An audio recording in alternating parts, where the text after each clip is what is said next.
Mr. Tõnu Tammer is the Executive Director of CERT Estonia for 2 years now. He has taken a very strong stand in cutting the threat landscape and making Estonian cyberspace more resilient to cyber attacks. He has worked in the field of IT and internal security for over 10 years in total, mostly under the Ministry of Home Affairs.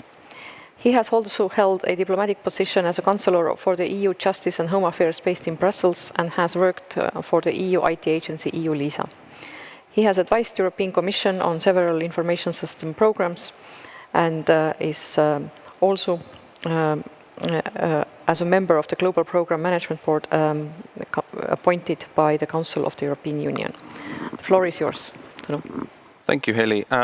Dear guests, dear viewers, dear friends, it's safe to say that if you are looking this online, you are seeing this almost as fast as people here in this room. Information travels at the speed of light, which means that no matter where you are in a globe, you will see that in less than 1 second. So this is something we need to understand when we talk about cyber. And when we talk about threats, how to prevent, how to manage and recover. When I was asked to make this presentation, I was given a very clear task to speak in a very non-technical terms. So I will try to help you understand some of the risks and threats how I see in simple way. So how does a virus get in a computer? Well, it might come as a surprise, but 94% of the time it comes to you via email. This is highlighted by one of the recent studies looking at 2019. Every day, we in CERT Estonia analyze more than 5,000 new or mutated malwares. And when I talk about mutated, this is not something like an ordinary virus that mutates organically. In cyberspace, computer viruses are mutated by people who write malware. What we do in order to make life a little bit more safe with regards to people in Estonia, but also wider, we share quite a few of those samples that we collect with key antivirus manufacturers with the goal of making the protection available to a number of different users worldwide a little bit faster. And this is how we contribute a little bit every day towards safer and more secure cyberspace.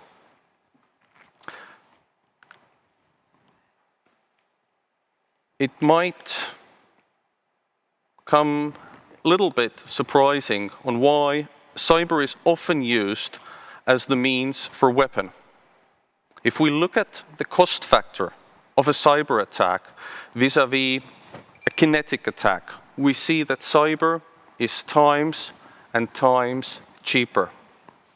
The cost of a server to launch an attack costs as little as 10 euros. A piece of malware nowadays purchased simply as a service costs something around 100 euros. So if you look why we are able to see so many different viruses flying around in our little corner of cyberspace, is simply because the crime in cyberspace is so cheap.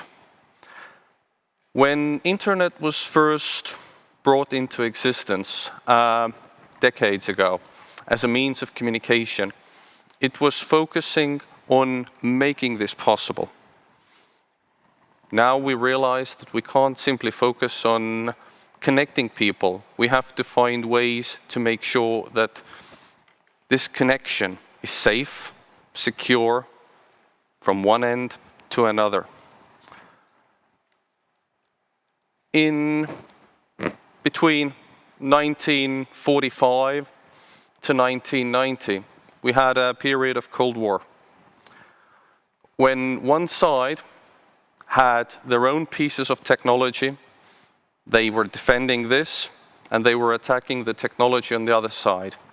Nowadays, we all have the same technology as a smartphone in our pockets. We are using the same technology within our computers. There is no way we can build a technology that is secure for us and unsecure for our opponents. This does not work in technology. So, coming back to the issue of why cyber is used as an attack. I've already covered the fact that cyber is cheap, but it is also everywhere. It is commonplace these days. When previous lecture was talking about the number of people that use internet-connected devices, I would like to focus on the fact that the number of devices nowadays is estimated to be around 25 billion, times more than there are people on Earth. This is expected to grow 3 times, upwards of 75 billion, only within 3 years. Every device connected to an internet is an object to attack from the viewpoint of an attacker. And from the viewpoint of a user is something to be kept safe.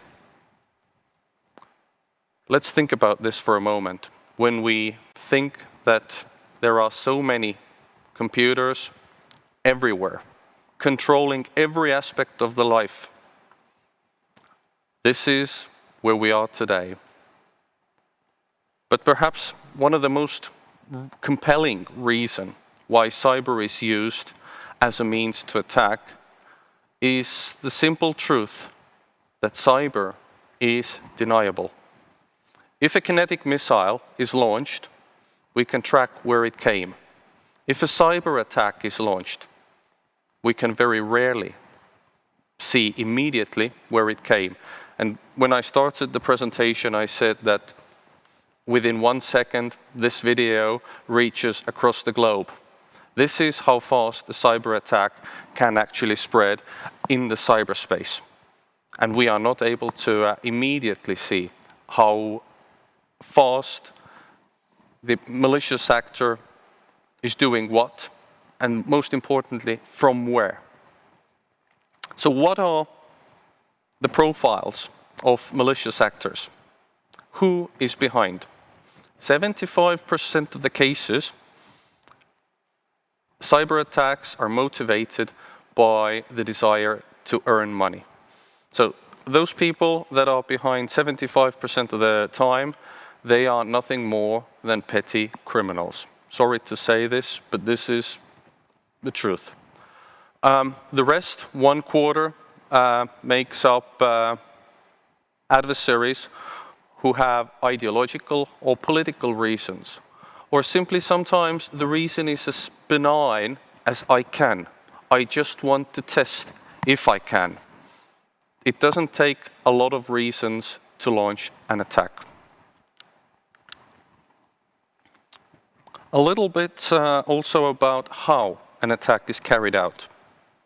There are a number of techniques and tools used by various attackers. Scanning, phishing credentials, spreading malware, exploiting known bugs, or even discovering bugs that no one yet knows. Professional criminals use a combination of different tools for the ultimate purpose of 75% of the time to simply make money. We see so many scans happening every day. Within 1 second, I can easily say that we see more than 100 scans at any given time of the day, just looking at few devices here in Estonia. Phishing credentials is one of the most common these days because it gives an access. It gives an access to different accounts where attackers can launch further and further attacks. We are all human in the end. There are a number of different passwords we can remember. So we tend to reuse those passwords. Once compromised, a malicious actor can do a lot of damage. Malware, I've already spoken on that. There are far too many number of malware. If you think 5,000 minimum a day, it takes a lot of energy from a lot of different people, sometimes very, very skilled people, to craft those. People that write malware do not do it simply because they have nothing else to do. Someone pays for them. It might be criminal actors, it might be states. Looking for bugs, there are legitimate ways of using your technical skills to help make life safer. Ethical hacking is nothing to be shunned of. It is something that a lot of skilled people are making quite a decent money, and they are using their skills for good. But at the same time, there are people who are looking for vulnerabilities that no one knows yet, that can be exploited and that can be sold. I borrowed a picture from our annual magazine of review of the cyberspace to illustrate how an attack is carried out. If you remember, I said that the primary reason cyber is used to attack is because it is deniable. Well, if you look at the image, you see that a country A, a malicious actor, attacking country X, never ever does it directly. They always use numerous proxies, and when I mentioned that the attacks move at the speed of light, determining who is behind is not so easy. It takes a lot of effort to try and put the puzzle together, put the pieces together, and to see who is behind an attack. If you look at the picture, you will see that sometimes it might be 4, 5, even 10 different countries used as a proxy to take one step further, to simply hide who is behind an attack. And at each stage, you might use some of the tactics and tools which I highlighted in the previous slide. You might use phishing in one case, you might use malware in another. But bottom line is, if you want to do harm, there are multiple ways you can do. This has been shown almost every day. One thing that still comes to me as a surprise when a lot of the speakers were saying, especially in the context of international law, in terms of, you know, when cyber attack leaves the cyber domain. Well, sorry to say, but I think this happens almost every other time. Imagine a credit card theft. Does it impact you in physical world? Yes, it does. If you are at the hotel, you can't pay. It does impact you in a physical world. So every other attack almost touches space outside cyberspace. So this is something that we need to be aware of.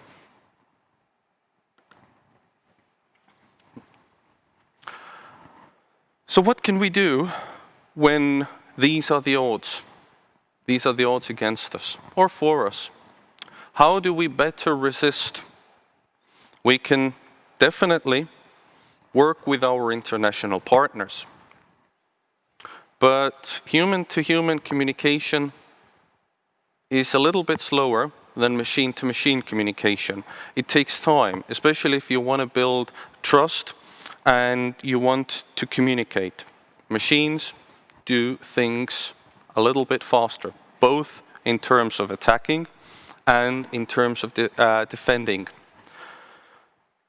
When it comes to the technical side of the life, we need to think how to best thwart the enemy. One term that is used often is deterrence. It's convincing an adversary that the cost of an attack outweighs the benefits. So how do we achieve this simple aspect in cyberspace? One way is, of course, to hold the adversary responsible, and Estonia and a lot of countries have done so independently and in combination.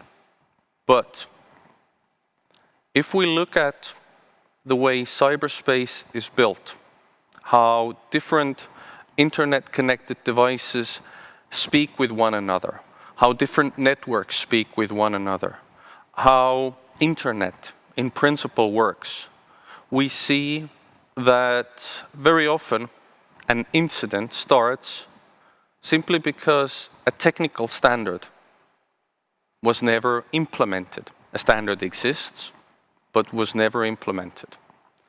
Therefore, if I want you to take something back with you, something that could really make a significant difference, is the fact that systematical implementation of technical standards and best practices is the key in building a more cyber-resilient ecosystem, not only for our constituents, but people around the world. The more safe we design our networks to be, the less not only can opponents attack us, but our devices can be used to attack someone else. So it's key that we focus on those technical standards. Bear in mind that, as I said, when the roots of internet began, no one thought about security. It was all for enabling communication, to allow different systems, to allow different people to communicate. Nowadays, when everything is connected, we need to start thinking about keeping things safe and to make sure that no one can tamper with the communication. Imagine a self-driving car with, which communicates with its brakes. If the brakes get the signal, or they don't get the signal, that has the right signature, what could be the damage? The damage, at the best, is the car stops or it doesn't stop when it is supposed to stop. So, how do we make sure that we are in control of technology and not the other way around? I wanted to also highlight the fact that most people never ever get a lesson on how to use electricity safely. Well, we should try the cyber, every internet connected devices to be as easily used as electrical devices. Just plug in and you know it's safe by design and by standard. Therefore, I would like to really promote efforts in making internet-connected devices safe. One way, for example, is an easy update. If there is an issue, users simply press the button, update, and you have the issue fixed. Most systems, or quite a few systems today, updating the system can never take place or is simply too difficult for an everyday user. And why? Because there are no incentives or strong motivations for companies to develop those functionalities into a product. But this is something we need to drive towards in order to have a better outcome. So when I talk about deterrence by denial, a simple question might rise. So how well do we perform? Well, I have looked at one tool that is able to run a same test using the same criterion. We have looked at top 500 sites globally and top 750, a little bit more, sites in Estonia. As you can see, we are doing a little bit better than top 500 sites globally. To make this graph 100% green, almost no time it takes an investment of 1,000 euros or more. Most of the stuff you can even do for free if you know what the standards are, what the best practices are, and simply do it. That's the key message here to take away. And of course the message that an attacker is less likely to succeed in attacking Estonian part of the cyberspace. A little bit on CERT teams also, or cyber firefighting units. CERT actually means Computer Emergency Response Team. It's a term for a team of experts who often respond to incidents that affect internet-connected devices. It's our duty to manage incidents that occur in Estonian cyberspace, or other teams in other countries to manage the incidents that happen within their constituency, and to assist end users or their constituents on how to mitigate attacks or to make the attacks less likely to succeed. Most CERT teams operate 24/7 because the internet works 24/7. And what is key is we share the information on weaknesses, on what is happening in different parts of the cyberspace, and we also share experience. Working with one another is absolutely vital if we want to make the common cyberspace as secure as possible. There are few international forums that CERT teams participate. First is perhaps the most wide and international. It covers a number of different countries worldwide, a number of different teams. TFC CERT, or the Trusted Introducer Service, is another expanding fora for sharing the knowledge, building basically a contact book on who to call when something happens. It's important that your teams are listed in the phone book, because if we detect an incident that affects your country, that affects your company, we need to be able to notify you, not 2 weeks after, but immediately as we detect. Thank you.